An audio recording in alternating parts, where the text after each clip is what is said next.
اتنا رویا پتنالے میں سے آنسوؤں کا پانی نیچے ٹپکنے لگا. ایک آدمی جو پرنالے کے نیچے سے گزرا اس کی پگڑی پہ چند ٹکڑے چند قطرے ٹپکے. اس نے کہا کون ہے؟ شرم نہیں آتی میری پگڑی خراب کر دی؟ پلیت پانی نل پتنالے میں سے پھینکا میرے کپڑے خراب کر دیے. خواجہ حسن بصری سب کہہ دو رحمت اللہ علیہ روتے روتے کہتے ہیں ہاں ضرور پلیت ہو گئے ہوں گے. میں گناہگار خواجہ حسن بصری کے آنسوؤں کا پانی ہے. آنسوؤں کا پانی ہے. وہ بھی قدردان نکلا جس کی پگڑی پہ ٹپکے تھے. اس پگڑی کو گھر جا کے اپنے بچوں کو بلایا, ان کے حوالے کر دی. یہ پگڑی, یہ دستار, یہ صافہ, یہ عمامہ سنبھال کے رکھنا.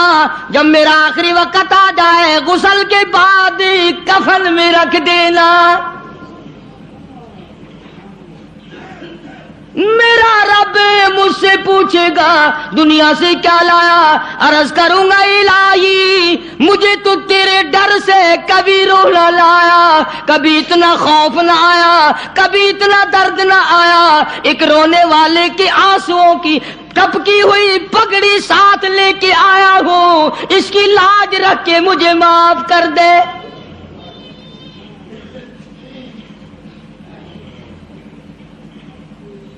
یقین والوں کی بات ہے جس کا یقین جم جائے.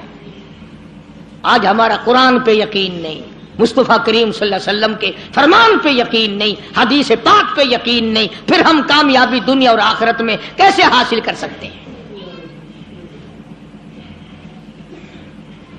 فضیل بن عیاض رحمہ اللہ اپنے زمانے کے بہت بڑے بزرگ ولی کامل گزرے ہیں, سارا زمانہ جانتا ہے. فضیل بن عیاض مشہور محدث, مشہور اللہ والا, مشہور بزرگ ہے. اور حالت یہ کہ اپنے زمانے کا سب سے بڑا ڈاکو, ولی تو بعد میں بنا نا, 99 آدمی ٹولی میں اور 100 آپ, 99 غلام تھے نیچے کے تھے, یہ سردار تھا. اللہ کی دین بھی دیکھو اور یہ خدا پر یقین کا انجام بھی دیکھو. اب ڈاکوؤں کا بدماشوں کا اور کام کیا ہوتا ہے؟ انہوں نے کسی کی خوبصورت لڑکی تھی, اس کو پیغام دیا کہ ہم آج رات کو اٹھائیں گے, تیری لڑکی کو اٹھا کے لے جائیں گے آج. چنانچہ اس نے کیا انتظام کرنا تھا, کوئی غریب آدمی تھا جس کی وہ بچی تھی, اس نے اوپر کے چبارے میں بچی کو بٹھا دیا اور بیٹی سے کہا بیٹی میں نے یہ سنا ہے کہ قرآن قبر میں کام آئے گا, حشر میں کام آئے گا, تو قرآن ہی آج رات پڑھتی رہو, میں چاہتا ہوں دنیا ہی میں تیرے قرآن کام آ جائے, دنیا ہی میں قرآن تیرے کام آ جائے. بچی نے بیٹھ کے ساری رات قرآن پڑھا. فضیل بن عیاض جو ڈاکوؤں کا سردار تھا, کوئی کوٹھے کے نیچے تھے, کوئی اوپر تھے, کوئی دائیں تھے, کوئی بائیں تھے. جب اس لڑکی کو اٹھانے کے لیے چوبارے میں بڑا ڈاکو داخل ہوا, اندر سے آواز آتی ہے الم یعنی للذین آمنوا ان تخشع قلوبہم لذکر اللہ.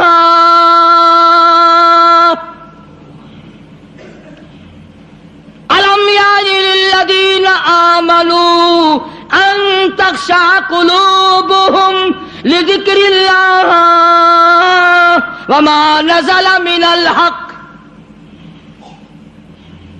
ترجمہ یہ ہے او اللہ کی ذات پر یقین رکھنے والے, او رات کے اندھیرے میں چلنے والے, تو خدا کے قہر سے کب ڈرے گا؟ کم مالک کے کائنات کے عذاب سے تیرے دل میں خوف آئے گا. اب بھی خوف کھا جا, میرے ذکر سے ڈر جا, میرے نام سے ڈر جا, میرے غضب سے ڈر جا, میرے قہر سے ڈر جا, میں تجھے معاف کر دوں گا. کوئی تقریر نہیں, کوئی واعظ نہیں, کوئی نصیحت نہیں, کوئی کس تبلیغ کا پروگرام نہیں. بچی نے قرآن کی آیت کو 2-3 مرتبہ دوہرا کے پڑھا. فضیل بن عیاض نے قرآن سنا، عرب کا علاقہ تھا، قرآن سمجھتا تھا. بس دیر نہیں لگی، کوٹھے پہ کھڑا کھڑا کہنے لگا اپنا راستہ بدل گیا ہے، جس نے میرے ساتھ آنا وہ میرے ساتھ آئے، جس نے بدماشوں کے ساتھ جانا بدماشوں کے ساتھ جائے. ہم تو آج توبہ کرتے ہیں. اور ایک بچی کا خدا کے قرآن پہ یقین ہے تو میں خدا کی ذات پہ یقین نہ کروں؟ اپنے زمانے کا بہت بڑا ولی کامل گزرا ہے، ایک آیت پہ یقین کر لیا، قرآن کی ایک آیت پہ. اور ہمارا ساری آیتوں پہ یقین نہیں، نماز کی آیتوں پہ یقین نہیں، زکوٰۃ کی آیتوں پہ یقین نہیں، رمضان کے روزوں کی آیتوں پہ یقین نہیں. ابھی آ رہا ہے نا گرمی کا رمضان، کئی لوگوں کو ابھی سے پھانسی لگ رہی ہے. انشاءاللہ بوتلیں مانج کے رکھ لی ہیں کافی سارے لوگوں نے، سارا سال بس سارے مہینے بوتلیں دکھاتے رہیں گے. حاجی صاحب روزہ نہیں، او جی تگڑا نہیں، طبیعت خراب ہے. کب سے؟ بس جی چاند نظر آیا نا، چاند نظر آتی طبیعت خراب ہو گئی. اللہ مکری. اور یہی لوگ عید کے دن سب سے پہلے آگے آگے نکلتے ہیں، ٹور بنانے میں، جوتے میں، کپڑے میں، بھاگ دوڑ میں. روزہ ایک نہیں رکھتے.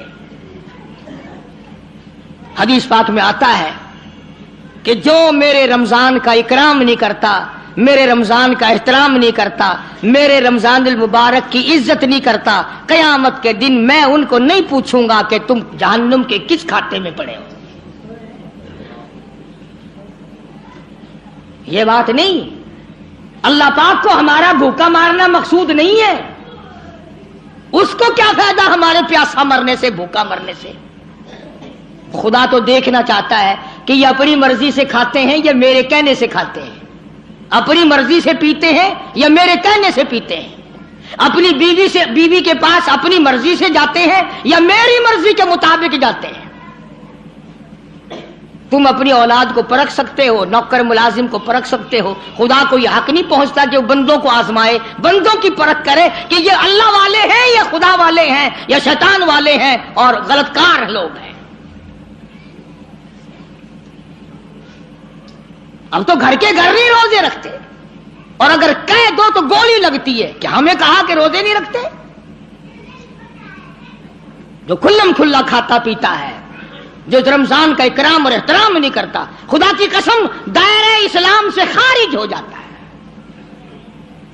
پتہ چلے گا جب موت آئے گی، ہاں کہ قبر میں کیا بنتی ہے، حشر میں کیا بنتی ہے، قیامت میں اللہ کی عدالت میں کیا بنتی ہے. ٹھیک ہے، نہ کماؤ، ایک مہینے میں نہ کام کرو. اگر 11 مہینے کی کمائی میں پورا نہیں پڑا تو رمضان کی کمائی میں کون سا تو تاج و تخت کا مالک بنے گا؟ تھوڑا کما لو، کم کما لو، چھٹی کر لو مہینے کی، کوئی بات نہیں، تھوڑے پہ گزارا کر لو. پرانے کپڑے دھو کے پہن لینا، ہلکی غذا کھا لینا، مگر کم سے کم جب عید کے دن یہ اعلان ہو اللہ کی طرف سے، جاؤ میں نے تم سب کو معاف کر دیا، اس میں تو شامل ہو جاؤ. میرا عرض کرنے کا مقصد یہ تھا کہ یہ تینوں صحابی، اندازہ لگاؤ، حضور کے دیوانے، حضور کے پروانے، حضور کے جانثار، حضور کے یار، حضور کے ملنے والے، ایک جنگ میں نہ گئے، سرکار مدینہ صلی اللہ علیہ وسلم نے بولنا تک بند کر دیا. تو لوگ نمازوں کی پرواہ نہیں کرتے، روزے کی پرواہ نہیں کرتے، اور کسی کا حق کھا کر کے مر جاتے ہیں، کسی پہ ظلم کر کے مر جاتے ہیں. تو یہ ساری کی ساری چیزیں جو ہیں وہ انسانیت کو برباد کرنے والی ہیں، تباہ کرنے والی ہیں، عظیم نقصان پہنچانے والی ہیں. اللہ پاک مجھے اور آپ کو عمل کی توفیق عطا فرمائے. قرآن نے انہی لوگوں کی تعریف فرمائی. دیکھو نا، ہم بازار میں جاتے سودا خریدنے، کارخانوں میں جاتے مال خریدنے، اور صحابہ کے بارے میں قرآن کہتا ہے من یشری نفسہ ابتغاء مرضات اللہ. فرمایا صحابہ وہ تھے جو جان دے کر میری رضا خریدا کرتے تھے، پیسے دے کر نہیں، جان دے کر میری رضا خریدا کرتے تھے. پھر خدا نے فرما دیا واللہ رؤوف بالعباد، یہی میرے بندے ہیں، میں ان کا خدا ہوں، یہ میرے صحیح بندے ہیں. اور پھر آگے ہم جیسوں کو فرمایا یا ایھا الذین آمنوا ادخلوا فی السلم کافہ، اسلام میں پورے پورے داخل ہو جاؤ، یوں نہیں کہ آدھا تیتر آدھا بٹیر، مسلمان بھی کہلاؤ اور کافروں والے کام بھی کرو، ایسا نہ کرو۔ ادخلوا فی السلم کافہ، اسلام میں پورے پورے داخل ہو جاؤ۔ ولا تتبعوا خطوات الشیطان، شیطان کی پیروی نہ کرو۔ انہ لکم عدو مبین، وہ تمہارا کھلم کھلا دشمن ہے، سراسر دشمن ہے، صریحاً دشمن ہے، اس کی نہ مانو، میم کالی کملی والے کی مانو۔ فَإِن زَلَلْتُم مِّن بَعْدِ مَا جَاءَتْكُمُ الْبَيِّنَاتُ فَاعْلَمُوا أَنَّ اللَّهَ عَزِيزٌ حَكِيمٌ۔